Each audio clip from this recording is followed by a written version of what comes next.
श्री शिवाय नमस्तुभ्यम। दोस्तों, आप सभी लोग जानते हैं कि 27 जनवरी 2025 सोमवार को है मासिक शिवरात्रि व्रत, और इस सोमवार में पड़ने वाला मासिक शिवरात्रि व्रत बहुत ही बड़ा और विशेष होता है। दोस्तों, इसी दिन किया जाने वाला पंडित जी द्वारा बताया गया 5 कनेर के फूल वाले उपाय आप लोगों को जरूर करना चाहिए, क्योंकि दोस्तों ये एक ऐसा उपाय है जो कि हर कभी नहीं किया जाता है। देखिए, यह दिन इतना खास होता है, इतना महत्वपूर्ण होता है।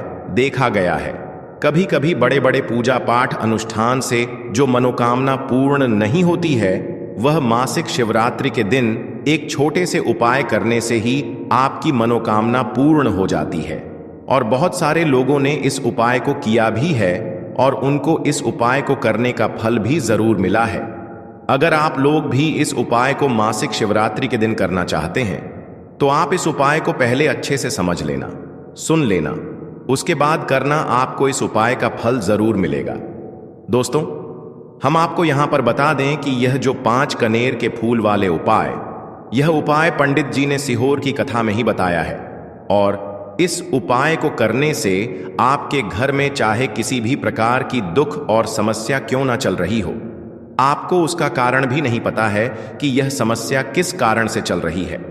उसका कुछ भी कारण हो सकता है, जैसे पितृदोष हो सकता है या किसी भी तरह का मंगल दोष भी हो सकता है, और भी बहुत तरह के दोष होते हैं, कुछ भी हो सकता है। पर आपको इस उपाय को करने के लिए अपने दोष को पता लगाने की भी जरूरत नहीं है। आपके घर में किस कारण से इतनी दुख और परेशानी आ रही है, वह भी आपको पता लगाने की जरूरत नहीं है। इस 5 कनेर के फूल वाले उपाय को आप लोगों को कर लेना है, क्योंकि इसी एकमात्र उपाय को करने से आपके पूरे घर परिवार में सुख और शांति हो जाएगी। आपके घर में अच्छे अच्छे काम होने लगेंगे। आपकी जो भी मनोकामना होगी वह भी धीरे धीरे करके पूर्ण होना शुरू हो जाएगी। दोस्तों, अब इस उपाय को करना किस समय है, ये भी आप लोग जान लीजिए। देखिए, इस 5 कनेर के फूल वाले उपाय को करने का जो समय है वो सीधी सी बात है, सुबह का समय है, प्रातः काल का समय है। वैसे दोस्तों, मासिक शिवरात्रि के पूरे दिन मंदिर खुले रहते हैं। पूरे दिन आप लोग उपायों को भी कर सकते हो, इसमें कोई दिक्कत वाली बात नहीं है, क्योंकि मासिक शिवरात्रि के दिन भगवान शिव जी पूरे दिन अपने मंदिर में बैठे रहते हैं कि कौन भक्त आएगा, कौन हमको प्रसन्न करेगा और हम कब उसकी मनोकामना पूर्ण करेंगे। दोस्तों, इस दिन शिव जी इतना कुछ प्रदान करते हैं जितने की हम कभी कल्पना भी नहीं कर सकते हैं। इसीलिए आप लोगों को इस मौके को तो अपने हाथ से नहीं जाने देना चाहिए। तो अब हम समझते हैं दोस्तों, यह 5 कनेर के फूल वाले उपाय को आखिर करना किसको है। पहली मुख्य कोशिश आपकी यही होनी चाहिए कि घर की जो माता बहन होती हैं उनमें से कोई एक यह वाला उपाय करें। मतलब कि अगर माता बहन उपस्थित ना भी हो तो उस स्थान पर फिर घर का कोई बड़ा जो पुरुष हो वह भी इस उपाय को कर सकता है। कोई दिक्कत वाली बात नहीं है, पर घर के सभी सदस्य को इस वाले उपाय को करने की जरूरत नहीं है। घर का कोई एक मुख्य सदस्य भी इस उपाय को करेगा तो इस उपाय को करने का फल उसके पूरे घर परिवार को जरूर मिल जाएगा। अब इस उपाय को करना किस समय है? देखिए, इस उपाय को करने का जो समय है वो मुख्य रूप से सुबह का समय है। ठीक है, मुख्य रूप से आपको सुबह के समय यह 5 कनेर के फूल वाले उपाय करना है। पर किसी कारणवश आपने पूरी कोशिश करी कि भाई हम सुबह ही इस उपाय को करेंगे, पर नहीं कर पाए। मासिक शिवरात्रि के दिन तो भाई आप लोग इस उपाय को दूसरे मौके पर कर सकते हैं, जो कि है शाम के समय, मासिक शिवरात्रि काल का समय। ठीक है, अब भाई शाम का समय, मासिक शिवरात्रि काल का समय, कितने समय से लेकर कितने समय के बीच में हमें ये 5 कनेर के फूल वाले उपाय करना है वो भी सुन लो। तो देखो, शाम का जो समय होता है या मासिक शिवरात्रि काल का जो समय होता है वो शाम के 6 बजे से लेकर 7 बजे के बीच का समय होता है। तो शाम के 6 बजे से लेकर 7 बजे के बीच के समय में आप लोग ये 5 कनेर के फूल वाले उपाय को कर लेना।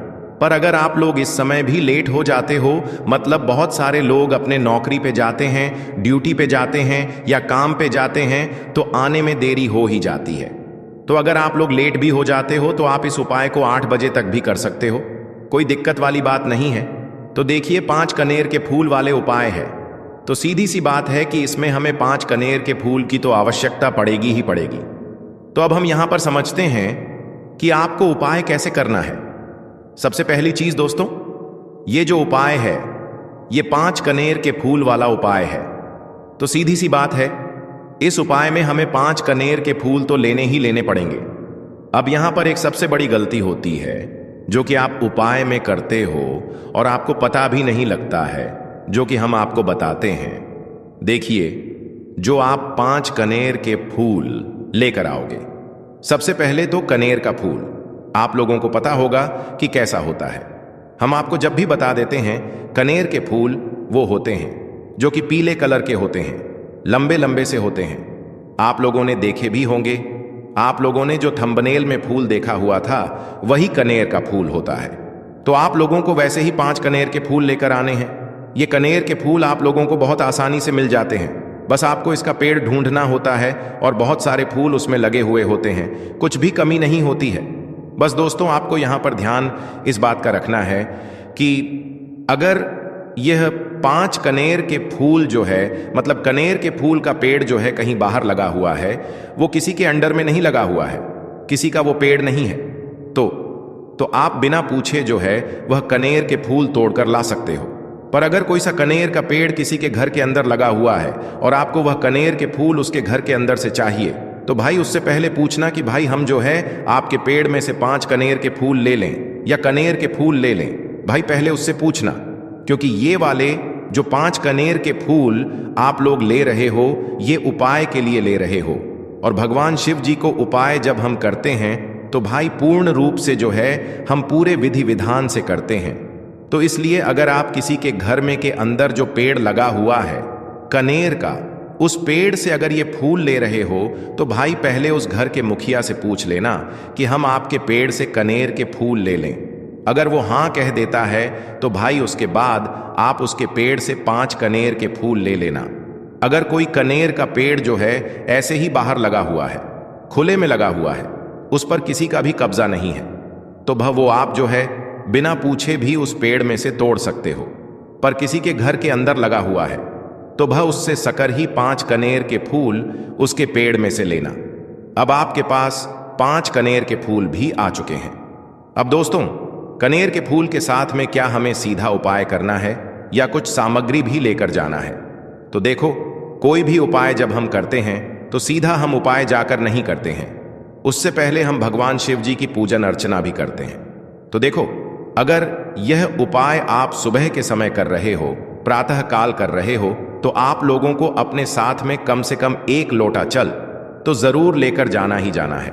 सोमवार मासिक शिवरात्रि का दिन रहेगा, वैसे ही माताएं बहनें अपनी पूजन सामग्री लेकर जाएंगी, तो उन लोगों के लिए कोई दिक्कत नहीं है जो प्रतिदिन शिव जी के मंदिर जाते हैं या सोमवार मासिक शिवरात्रि के दिन अपनी पूरी पूजन सामग्री लेकर जाएंगे।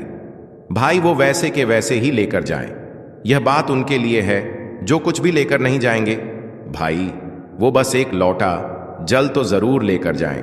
अगर वह इस उपाय को 5 कनेर के फूल वाले उपाय को कर रहे हैं, उसी के बाद में दोस्तों शाम के समय की बात करें तो भाई शाम के समय अगर आप लोग इस 5 कनेर के फूल वाले उपाय को कर रहे हो तो अपने साथ में 1 गोल बाती का घी का दीपक जरूर लेकर जाना।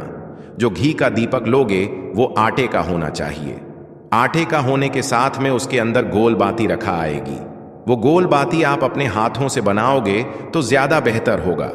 साथ ही में उस दीपक के अंदर जो मतलब चीज डलेगी वो डालेगी शुद्ध देसी गाय का घी। उसके अंदर शुद्ध देसी गाय का घी ही डालना, ना भैंस का डालना, ना मिलावटी बाजार का घी डालना। इस बात का भी आप लोग ध्यान रखना। अगर आपको उपाय का पूर्ण फल चाहिए तो भाई करना क्या है, देखो सुबह अगर उपाय कर रहे हो ना, तो अगर 12 बजे तक भी उपाय करोगे तो भी कोई दिक्कत वाली बात नहीं है, कर सकते हो। सोमवार मासिक शिवरात्रि का दिन बार बार नहीं आता है, आपको पहुंचना है। सबसे पहले तो अपने घर के पास में जो शिव मंदिर हो, शिवालय हो, जहां पर शिवलिंग विराजित हो, वहां पर आप लोगों को पहुंच जाना है। अब वहां पर पहुंच करके सीधा हमें जाकर उपाय करने लग जाना है। नहीं, आपको पहले अपना शिव जी के मंदिर के अंदर प्रवेश करना है, भगवान शिव जी के दर्शन करना है। पहले आपको अपनी अपनी पूजन अर्चना करनी है। जैसे कि 1 लोटा जल जो लेकर गए हैं भाई, वो 1 लोटा जल चढ़ा दें। इसके अलावा जो भी पूजन सामग्री है, आपकी फूल, धतूरा, गुलाल, अबीर, गुलाल, जो भी चीजें हैं, चंदन वगैरह, उन सारी चीजों से आप पूजन अर्चना कर सकते हो। पर जो उपाय के 5 कनेर के फूल हैं वो आप अलग ही रखना, वो उपाय के समय ही हमें निकालने हैं। तो पहले आप अपनी पूजन अर्चना कर लेना, जैसे आप शिवरात्रि के दिन करते हो, शिवरात्रि के अष्टम के दिन करते हो, वैसे आप अपनी पूजन अर्चना कर लेना। इसी तरीके से शाम के समय है, शाम के समय जब आप अपने घर के पास में जो शिव मंदिर हो वहां पर पहुंचो। तो पहुंचने के बाद आप पहले अपना वह घी का दीपक जलाना। अब घी का दीपक जलाने में भी इस बात का ध्यान रखना, इस घी के दीपक को आपको अपने घर से जलाकर नहीं लेकर जाना है और मंदिर में जाकर भी जलाना है, और मंदिर में जाकर जलाओ तो उसे अपनी माचिस से ही जलाना है। अपने घर से इस दीपक को जलाने के लिए अपनी माचिस लेकर आना। अगर आपने मंदिर में किसी और की माचिस ले ली इस दीपक को जलाने के लिए, अगर आप शाम के समय इस वाले उपाय को कर रहे हो तो भाई इस उपाय को करने का फल जो है उस व्यक्ति को भी मिल जाएगा जिस व्यक्ति की आपने माचिस ली होगी। इसलिए आप अपने घर से अपनी ही माचिस लेकर जाएं। उसके बाद में दोस्तों, आप लोगों को एक बात का और ध्यान रखना है कि जब आप उस दीपक को जला दो, जलाने के बाद उस दीपक से आप चाहो तो आरती भी उतार सकते हो, अन्यथा कोई दिक्कत वाली बात नहीं है। आप उस दीपक को भगवान शिव जी के इतने पास मत रखना कि भगवान शिव जी को आंच लगी, थोड़ी दूरी बनाकर ही जो है आप उस दीपक को जो है भगवान शिव जी के शिवलिंग के पास में रखना, क्योंकि अभी हम जो है भगवान शिव जी को प्रसन्न करने वाले हैं।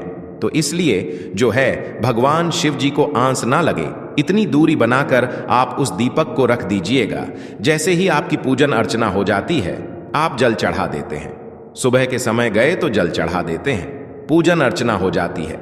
फिर आप उसके बाद में भगवान शिव जी की शिवलिंग के पास में कहीं पर भी बैठ जाइए, सामने बैठ जाइए या आसपास बैठ जाइए। उसी तरीके से शाम के समय है, दीपक जैसे ही लग जाए तो भाई आप अपना उपाय को यहां पर कर सकते हैं। और उपाय को करने से पहले आप अपने वह 5 कनेर के फूल निकाल लीजिए, क्योंकि अब हम यहां पर उपाय को करने वाले हैं।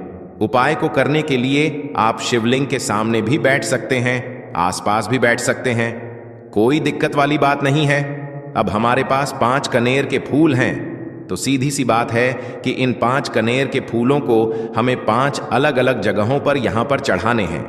अब वो 5 अलग अलग जगह कौन सी हैं वो हम आपको बताते हैं।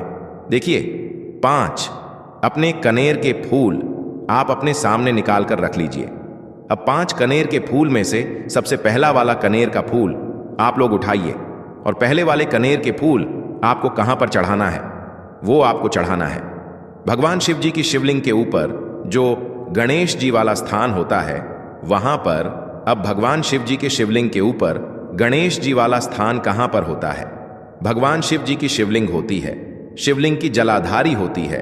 जलाधारी का जो राइट हैंड साइड होगा, मतलब शिवलिंग की तरफ से खड़े होकर देखना कि भगवान शिव जी का सीधा हाथ कौन सा है, राइट हैंड साइड कौन सा है। उस राइट हैंड साइड पर आपको ये पहले नंबर का कनेर का फूल समर्पित करना है, और जो फूल का खिला हुआ भाग होगा ना, वो शिवलिंग की तरफ करके ही आप लोग जो है इस पहले नंबर के फूल को भगवान गणेश जी वाले स्थान पर समर्पित करना, जलाधारी के राइट हैंड साइड पर। अब दोस्तों, निकाल लेना अपना दूसरे नंबर का कनेर का फूल।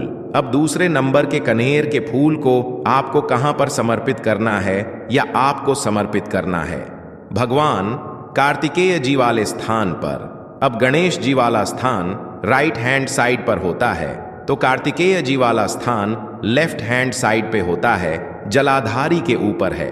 तो जलाधारी के ऊपर जो लेफ्ट हैंड साइड का जो हिस्सा है वहां पर कार्तिकी जी के स्थान है। तो इस दूसरे नंबर के फूल को आप वहां पर समर्पित कर देना और भगवान से प्रार्थना कर लेना, और फूल का खिला हुआ भाग शिवलिंग की तरफ ही होना चाहिए। अब बात आती है तीसरे कनेर के फूल की। तो तीसरे कनेर के फूल को भी आपको लेना है, और इस तीसरे कनेर के फूल को आपको माता अशोक चंद्र जी वाले स्थान पर समर्पित करना है। अब ये माता अशोक चंद्र जी का स्थान कहां पर होता है दोस्तों? ये जो स्थान होता है ये जलाधारी के बिल्कुल बीचों बीच में होता है। आपने पहला फूल भगवान गणेश जी वाले स्थान पर चढ़ाया, दूसरा फूल कार्तिकी जी वाले स्थान पर चढ़ाया। अब ये तीसरा फूल जो है इन दोनों फूलों के बीचों बीच चढ़ेगा, मतलब जहां पर माता अशोक सुंदर जी का स्थान होता है, खिला हुआ भाग शिवलिंग की तरफ करके ही जो है इस तीसरे नंबर के फूल को आप समर्पित कर देना माता असक चंदी वाले स्थान पर। अब बात आती है चौथे नंबर के फूल की। तो दोस्तों, जो चौथे नंबर का फूल होगा ये आप लोगों को कहां पर समर्पित करना है? ये आप लोगों को समर्पित करना है भगवान शिव जी की शिवलिंग के ऊपर जो एक पात्र टंगा हुआ होता है, जिससे बूंद बूंद करके जल टपकता है, जिसके अंदर शिव जी की 5 बेटियों का स्थान होता है, जया विष हरा शामली बारी दौतली और देव। उस पात्र के अंदर जो है आप लोगों को क्या करना है, ये चौथे नंबर के फूल को समर्पित करना है। अगर किसी कारणवश आपका वह पात्र जो है शिवलिंग के ऊपर जो पात्र टंग हुआ होता है, जिससे बूंद बूंद करके जल टपकता है, वह पात्र उपस्थित ना हो, तो वह आपको क्या करना है कि शिव जी की 5 बेटियों का नाम लेकर जया विष हरा शामली बारी दौतली और देव का नाम लेकर जो है इस चौथे नंबर के फूल को आपको जलाधारी के ऊपर ही कटी शिवलिंग का जो कटी भाग होता है, मतलब जलाधारी के ऊपर ही जो भाग होता है, वहां पर समर्पित कर देना इस चौथे नंबर के फूल को। उसके बाद में दोस्तों बात करते हैं आखिरी नंबर के 5वें नंबर के फूल को, जो कि आखिरी फूल है हमारा। इस 5वें नंबर के फूल को आपको क्या करना है, अगर आपके मतलब जिस मंदिर में आप गए हो वहां पर अगर त्रिशूल लगा हुआ है, तो भाई त्रिशूल का एक मध्य भाग होगा, जहां से वो त्रिशूल के तीनों भाग निकले हुए होंगे, तो आपको वो त्रिशूल का एक मध्य भाग देख लेना है। उस मध्य भाग पर आपको इस 5वें नंबर के कनेर के फूल को छुआ है, स्पर्श कराना है, और स्पर्श कराने के बाद इस 5वें नंबर के फूल को आपको क्या करना है, भगवान शिव जी की शिवलिंग के ऊपर समर्पित कर देना है। अब दोस्तों, अगर वह मतलब जो है त्रिशूल ना भी हो आपके मंदिर में उपस्थित, तो आप सीधा सीधा ये जो 5वें नंबर का कनेर का फूल है या भगवान शिव जी की शिवलिंग के ऊपर समर्पित कर देना। बस ध्यान इस बात का रखना कि जो खिला हुआ भाग है फूल का वो सामने की तरफ होना चाहिए, जलाधारी की तरफ होना चाहिए, और डंडी का जो भाग है वो शिवलिंग के पीछे की तरफ होना चाहिए फूल की। तो इस बात का आप लोगों को ध्यान रखना है। जैसे ही आप लोग को ये 5 फूल समर्पित कर देते हैं, वहीं पर भगवान शिव जी के शिवलिंग के पास में बैठकर जो है हाथ जोड़कर विनती कर कर अपनी वह मनोकामना बोलना, जिस मनोकामना के लिए आप लोग यह वाला उपाय कर रहे हो, अपनी वह दुख और समस्या बोलना जिसके लिए आप लोग अपना ये वाला उपाय कर रहे हो। अपनी किसी भी एक मनोकामना के लिए ये वाला उपाय करना। 2-3 मनोकामना एक साथ मत बोलना, कोई भी एक मनोकामना बोल देना अपने 5वें नंबर के फूल को चढ़ाने के बाद, और चढ़ा दो तो भाई 2 मिनट भगवान शिव जी के नाम का जाप कर लेना। उसके साथ में दोस्तों आपका ये उपाय यहाँ पर पूर्ण हो जाता है, और आप अब भगवान शिव जी के दर्शन करके उनको धोख देकर अपने घर पर वापस जा सकते हो। इसी के साथ में दोस्तों इस उपाय को करने से आपको बहुत ही बड़ा फल मिलेगा। आपकी मनोकामना बहुत ही जल्दी पूर्ण होगी, और आपको इस उपाय को करने का फल भी बहुत ही बड़ा होकर मिलेगा। श्री शिवाय नमस्तुभ्यम।